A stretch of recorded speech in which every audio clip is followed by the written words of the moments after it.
হয়েছেন সেটি নিয়ে দুর্নীতির অভিযোগ উঠেছে, যে এখানে অবৈধ অর্থ ইত্যাদির ব্যাপার আছে, সম্পত্তির ব্যাপার থাকতে পারে, হুন্ডির ব্যাপার ইত্যাদি নানা রকম নেতিবাচক জিনিসই কিন্তু পত্রপত্রিকায় আসছে। খুব ভালো কোনো কথা আমি এখন পর্যন্ত দেখিনি।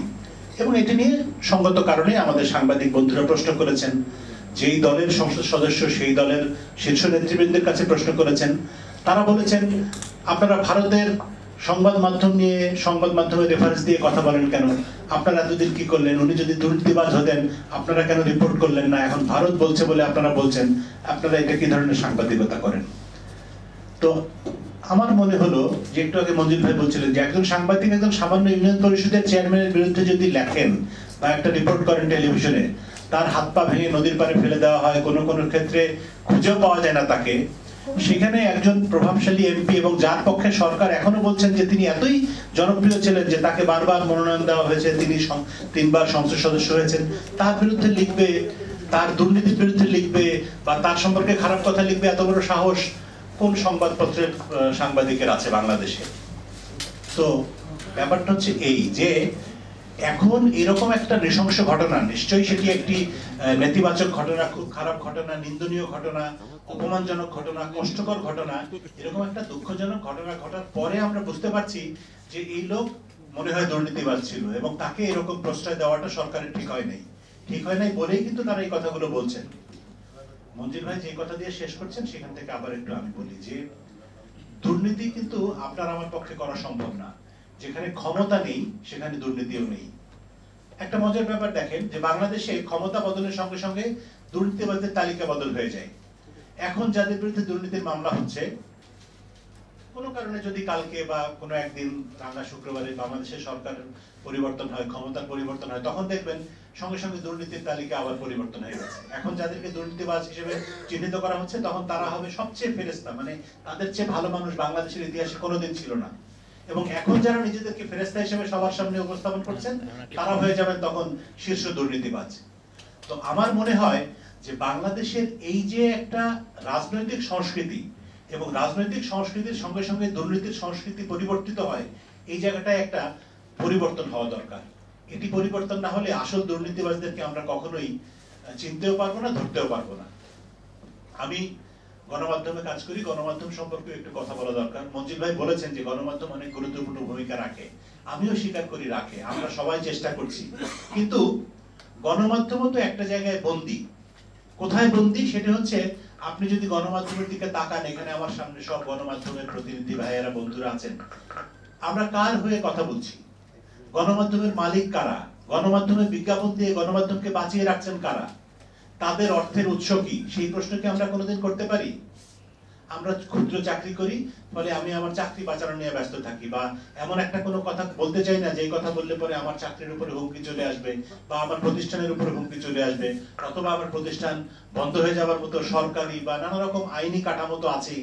সেই সব নানা রকম ভয়ের সংস্কৃতি আমাদের মধ্যে কাজ করে বলে আমরা অনেক কিছু দেখেও দেখি না, না দেখেও চুপ করে থাকি।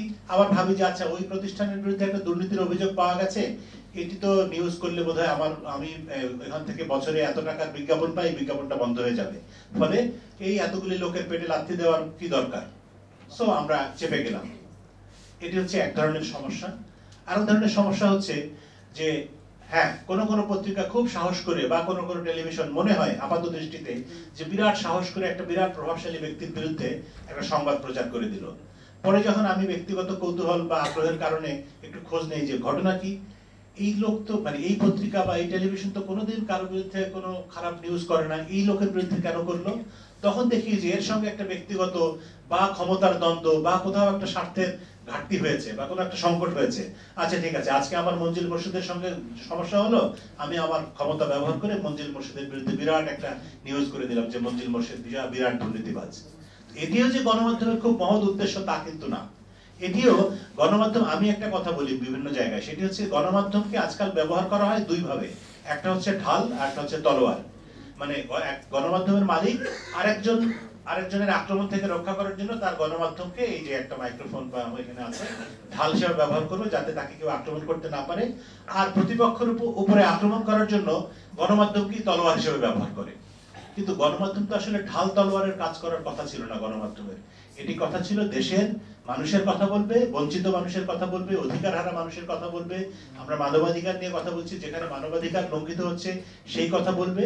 কিন্তু সেই জায়গা থেকে অনেক অনেক দূরে সরে গেছে গণমাধ্যম। এবং একজন গণমাধ্যমের কর্মী হিসেবে দীর্ঘ 3 দশকের বেশি সময় ধরে কাজ করছি। সেই জায়গা থেকে আমি খুব দুঃখিত বোধ করি, এক ধরনের হতাশা বোধ করি, এবং আমি আশা করি যে এক্ষেত্রে সরকারের একটা আইনগত একটা কাঠামো প্রয়োজন, যাতে করে আমরা সাংবাদিকরা স্বাধীনভাবে কাজ করতে পারি, নির্ভয়ে কাজ করতে পারি, এবং আমরা আসলে যা দেখি তা যেন প্রকাশ্যে বলতে পারি, সেরকম একটা সংস্কৃতি আমাদের দেশে তৈরি হওয়া দরকার। আমরা ভয়ের সংস্কৃতির কথা বলছিলাম, গণমাধ্যমের কথা যেহেতু বলছি, নিজেদের আত্মপক্ষ সমালোচনাও করা দরকার একটু। সেটি হচ্ছে, ভয়ের সংস্কৃতির পাশাপাশি এক ধরনের চাটুকারিতার সংস্কৃতিও বাংলাদেশের গণমাধ্যমে প্রবলভাবে বিদ্যমান। সেটি আপনারা লক্ষ্য করবেন যে যখন আমরা খুব ক্ষমতাবানদের সামনে যাই, আমরা যারা নিজেদেরকে সিনিয়র সাংবাদিক দাবি করি, যারা নিজেদেরকে সম্পাদক দাবি করি, অথবা যারা বড় বড় কর্মকর্তা দাবি করি, তাদের চাটুকারিতা, তাদের ভাষা দেখলে আপনি বুঝবেন যে গণমাধ্যম কোন পর্যায়ে দাঁড়িয়ে আছে। তো যেই গণমাধ্যম এরকম চাটুকারিতাকে প্রমোট করে, উৎসাহিত করে, তার পক্ষে স্বাধীনভাবে কাজ করা কিভাবে সম্ভব? এটিও একটা চিন্তার বিষয় বলে আমার কাছে মনে হয়। এই ভয়ের সংস্কৃতি, চাটুকারিতার সংস্কৃতি, এইসব ঢাল তলোয়ারের সংস্কৃতি, এগুলি আমাদের গণমাধ্যমকে মূল জায়গা থেকে অনেকখানি সরিয়ে নিচ্ছে।